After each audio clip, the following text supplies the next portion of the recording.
Hello friends, welcome to my channel. ನಾನಿವತ್ತು ನಿಮ್ಮೆಲ್ಲರಿಗೂ ಒಂದು ಒಳ್ಳೆ ರೆಸಿಪಿನ ತೋರಿಸ್ಕೊಡ್ತಾ ಇದ್ದೀನಿ.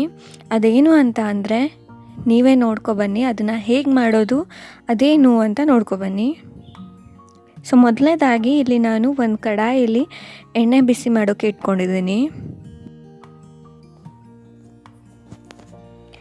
ಎಣ್ಣೆ ಸ್ವಲ್ಪ ಬಿಸಿ ಆದಮೇಲೆ ಇದಕ್ಕೆ ಚಕ್ಕೆಯನ್ನು ಹಾಕ್ತಾಯಿದ್ದೀನಿ. ಅಂದರೆ ಪಲಾವಿಗೆ ಹಾಕ್ತಾರಲ್ಲ ಚಕ್ಕೆ, ಅದು.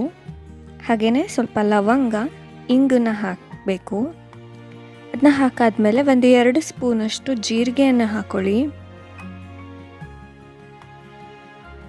ಇದನ್ನು ಸ್ವಲ್ಪ ಫ್ರೈ ಮಾಡಿ. ಇವಾಗ ಎಣ್ಣೆಯಲ್ಲಿ ಸ್ವಲ್ಪ ಜೀರಿಗೆ ಸಿಡಿಯೋಕ್ಕೆ ಸ್ಟಾರ್ಟ್ ಆಗಬೇಕು. ಅಲ್ಲಿವರೆಗೂ ಇದನ್ನು ಫ್ರೈ ಮಾಡ್ತಾ ಬನ್ನಿ. ಫ್ರೈ ಆದಮೇಲೆ ಇದಕ್ಕೆ ನಾನು ಸಣ್ಣದಾಗಿ ಹೆಚ್ಚಿಟ್ಕೊಂಡಿರುವಂಥ 1 ಹಸಿಮೆಣಸಿನ್ಕಾಯನ್ನು ಹಾಕ್ತಾಯಿದ್ದೀನಿ.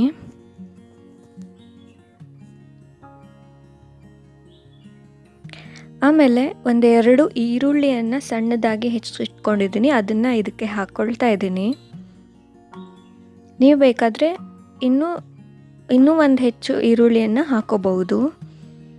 ನಾನಿಲ್ಲಿ 2 ಈರುಳ್ಳಿಯನ್ನು ಯೂಸ್ ಮಾಡ್ತಾ ಇದ್ದೀನಿ. ಸೊ ಇದನ್ನು ಇವಾಗ ಚೆನ್ನಾಗಿ ಫ್ರೈ ಮಾಡಿ. ನೋಡಿ, ಇವಾಗ ಇದು ಫ್ರೈ ಆಗಿದೆ. ಇವಾಗ ಇದಕ್ಕೆ ನಾನು 2-3 ಎಸಳು ಬೆಳ್ಳುಳ್ಳಿಯನ್ನು ಜಜ್ಕೊಂಡಿದ್ದೀನಿ. ಅದನ್ನು ಹಾಕ್ತಾಯಿದ್ದೀನಿ. ಒಂದು ಒಳ್ಳೆ ಫ್ಲೇವರ್ ಕೊಡುತ್ತೆ ಬೆಳ್ಳುಳ್ಳಿಯನ್ನು ಹಾಕೋದ್ರಿಂದ.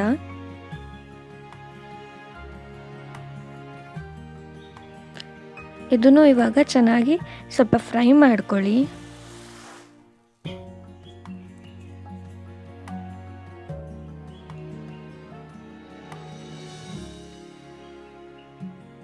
ಇವಾಗ ನಾನಿಲ್ಲಿ 2 ಟೊಮ್ಯಾಟೋವನ್ನು ಸಣ್ಣದಾಗಿ ಹೆಚ್ಚಿಟ್ಕೊಂಡಿರುವಂಥ 2 ಟೊಮ್ಯಾಟೋವನ್ನು ಹಾಕ್ತಾಯಿದ್ದೀನಿ. ಇದು ಆಪ್ಷನಲ್, ನಿಮಗೆ ಬೇಕಿದ್ದರೆ ನೀವು ಹಾಕೋಬಹುದು, ಇಲ್ಲ ಅಂದರೆ ಇದನ್ನು ನೀವು ಸ್ಕಿಪ್ ಮಾಡ್ಕೊಳ್ಳಿ. ಇಲ್ಲಿ ಟೊಮ್ಯಾಟೊ ಹಾಕೋದ್ರಿಂದ ಒಂದು ಒಳ್ಳೆ ಟೆಕ್ಸ್ಚರ್, ಕಲರ್, ಹಾಗೆಯೇ ಒಂದು ಥಿಕ್ನೆಸ್ ಬರುತ್ತೆ. ಅದಕ್ಕೆ ನಾನಿಲ್ಲಿ 2 ಟೊಮ್ಯಾಟೋವನ್ನು ಹಾಕ್ಕೊಂಡಿದ್ದೀನಿ. ಇವಾಗ ಸ್ವಲ್ಪ ಟೊಮ್ಯಾಟೊ ಫ್ರೈ ಆಗಬೇಕು, ಬೇಯಬೇಕು ಟೊಮ್ಯಾಟೊ. ಸೊ ಮುಚ್ಚಿಟ್ಕೊಳ್ಳಿ ಒಂದು 5-10 ನಿಮಿಷ. ನೋಡಿ, ಇದನ್ನು ಚೆನ್ನಾಗಿ ಈ ಥರ ಫ್ರೈ ಮಾಡಿ. ಇವಾಗ ನಾನಿಲ್ಲಿ ಸ್ಪೈಸಸನ್ನು ಹಾಕ್ತಾಯಿದ್ದೀನಿ. 1 ಸ್ಪೂನಷ್ಟು ಟರ್ಮರಿಕ್ ಪೌಡರ್,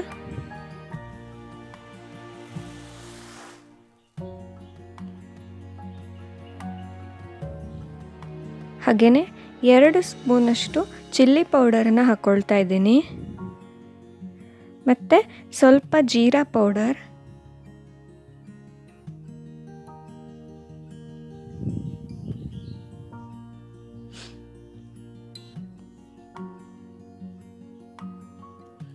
ಆಮೇಲೆ ಸ್ವಲ್ಪ ಕೊತ್ತಂಬರಿ ಪೌಡರನ್ನು ಹಾಕ್ಕೊಳ್ತಾ ಇದ್ದೀನಿ, ಕೊತ್ತಂಬರಿ ಬೀಜದ ಪೌಡರ್. ಸೊ ಇದನ್ನೆಲ್ಲ ಹಾಕಿ ಚೆನ್ನಾಗಿ ಮಿಕ್ಸ್ ಮಾಡ್ಕೊಳ್ಳಿ. ಮಸಾಲ ಏನು ಹಾಕಿದ್ದೀವೋ ಅದೆಲ್ಲ ಚೆನ್ನಾಗಿ ಫ್ರೈ ಆಗಬೇಕು ಎಣ್ಣೆಯಲ್ಲಿ. ಹಾಗಾಗಿ ಸ್ವಲ್ಪ ಹೊತ್ತಿನ ತನಕ ಇದನ್ನು ಚೆನ್ನಾಗಿ ಫ್ರೈ ಮಾಡ್ಕೊಳ್ಳಿ. ಖಾರ ಬೇಕಿದ್ದರೆ ಇನ್ನೊಂದು ಸ್ವಲ್ಪ ಆ್ಯಡ್ ಮಾಡ್ಕೋಬೋದು. ನೀವು ನೋಡ್ಕೊಳ್ಳಿ ಎಷ್ಟು ಖಾರ ಬೇಕು ಅಂತ.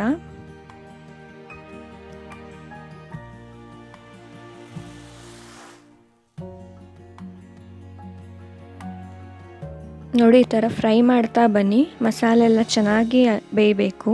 ಸ್ವಲ್ಪ ನಾನಿಲ್ಲಿ ನೀರನ್ನು ಹಾಕ್ಕೊಳ್ತಾ ಇದ್ದೀನಿ.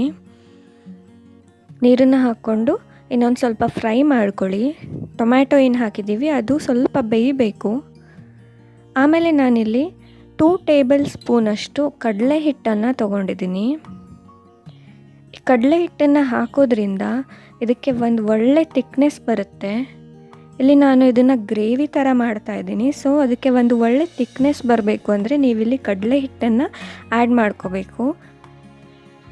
ಸೊ ಕಡಲೆ ಹಿಟ್ಟನ್ನು ಹಾಕಿದ್ಮೇಲೆ ಸ್ವಲ್ಪ ಹಸಿ ವಾಸನೆ ಹೋಗೋ ತನಕ ಇದನ್ನು ಸ್ವಲ್ಪ ಚೆನ್ನಾಗಿ ಫ್ರೈ ಮಾಡಿ. ಅದಾದಮೇಲೆ ಇಲ್ಲಿ ನಾನು 2 ಬಟಾಟೆಯನ್ನು ತುರ್ಕೊಂಡಿದ್ದೀನಿ. ಆಲೂಗಡ್ಡೆಯನ್ನು ಈ ಥರ ತುರ್ಕೊಂಡಿದ್ದೀನಿ. ಅದನ್ನ ಹಾಕ್ಕೊಳ್ತಾ ಇದ್ದೀನಿ ಇದಕ್ಕೆ. 2 ಬಟಾಟೆ.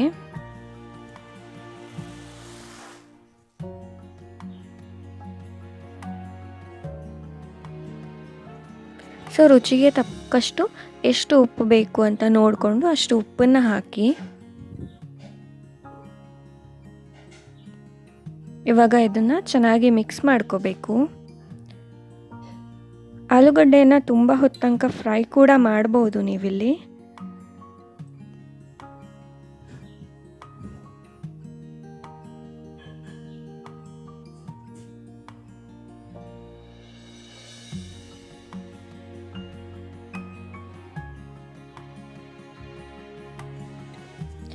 ಇಲ್ಲಿ ನಾನು ಒಂದು ಸ್ವಲ್ಪ ಫ್ರೈ ಮಾಡ್ಕೊಂಡಿದ್ದೀನಿ ನೋಡಿ. ಇವಾಗ ಸ್ವಲ್ಪ ಫ್ರೈ ಆಗ್ತಾ ಇದೆ, ಆಲೂಗಡ್ಡೆ ಮಿಕ್ಸ್ ಆಗಿದೆ. ಇದಕ್ಕೆ ನಾನಿವಾಗ ಸ್ವಲ್ಪ ನೀರನ್ನು ಆ್ಯಡ್ ಮಾಡ್ಕೊಳ್ತಾ ಇದ್ದೀನಿ. ಎಷ್ಟು ಬೇಕೋ ಗ್ರೇವಿಗೆ ಎಷ್ಟು ಬೇಕೋ ಅಷ್ಟು ನೀರನ್ನು ಹಾಕ್ಕೊಳ್ತಾ ಇದ್ದೀನಿ.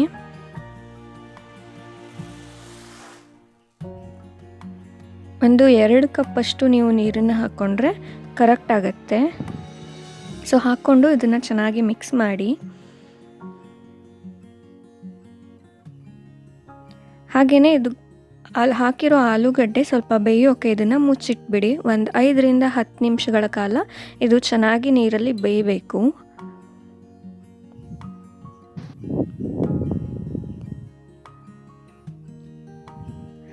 ನೋಡಿ ಇವಾಗ ಇದು ಒಂದು ಕುದಿ ಬರ್ತಾ ಇದೆ, ಆಲೂಗಡ್ಡೆ ಬೆಂದಿರುತ್ತೆ ನೋಡಿ ಎಷ್ಟು ಚೆನ್ನಾಗಿ ಥಿಕ್ನೆಸ್ ಬಂದಿದೆ. ಕಡಲೆ ಹಿಟ್ಟನ್ನು ಹಾಕಿರೋದ್ರಿಂದ ಮತ್ತು ಆಲೂಗಡ್ಡೆಯನ್ನು ಹಾಕಿರೋದ್ರಿಂದ ಒಂದು ಒಳ್ಳೆ ಥಿಕ್ನೆಸ್ ಬಂದಿದೆ ಗ್ರೇವಿಗೆ. ತುಂಬಾ ಚೆನ್ನಾಗಿರುತ್ತೆ. ಇದು ಅನ್ನದ ಜೊತೆ, ಚಪಾತಿ ಜೊತೆ, ಯಾವುದ್ರ ಜೊತೆ ಬೇಕಾದರೂ ನೀವು ಇದನ್ನು ಊಟ ಮಾಡ್ಬೋದು. ಸೊ ಲಾಸ್ಟಿಗೆ ಗಾರ್ನಿಷಿಗೆ ನಾನಿಲ್ಲಿ ಕೊತ್ತಂಬರಿ ಸೊಪ್ಪನ್ನು ಹಾಕ್ತಾಯಿದ್ದೀನಿ ನೋಡಿ. ತುಂಬಾ ಚೆನ್ನಾಗಿರುತ್ತೆ ಈ ಗ್ರೇವಿ, ತುಂಬ ಅಂದರೆ ತುಂಬ ಚೆನ್ನಾಗಿರುತ್ತೆ. ಸೊ ಟೇಸ್ಟ್ ಕೂಡ ಅಷ್ಟೇ ಚೆನ್ನಾಗಿರುತ್ತೆ. ಸೊ ಈ ವಿಡಿಯೋ ನಿಮ್ಮೆಲ್ಲರಿಗೂ ಇಷ್ಟ ಆಗಿದೆ ಅಂದ್ಕೊಳ್ತೀನಿ. ಇಷ್ಟ ಆಗಿದ್ದರೆ ಈ ವಿಡಿಯೋವನ್ನು ಲೈಕ್ ಮಾಡಿ, ನಿಮ್ಮ ಫ್ಯಾಮಿಲಿ ಮತ್ತು ಫ್ರೆಂಡ್ಸ್ ಜೊತೆಗೆ ಶೇರ್ ಮಾಡಿ, ಹಾಗೆಯೇ ಸಬ್ಸ್ಕ್ರೈಬ್ ಮಾಡಿ. Thank you friends.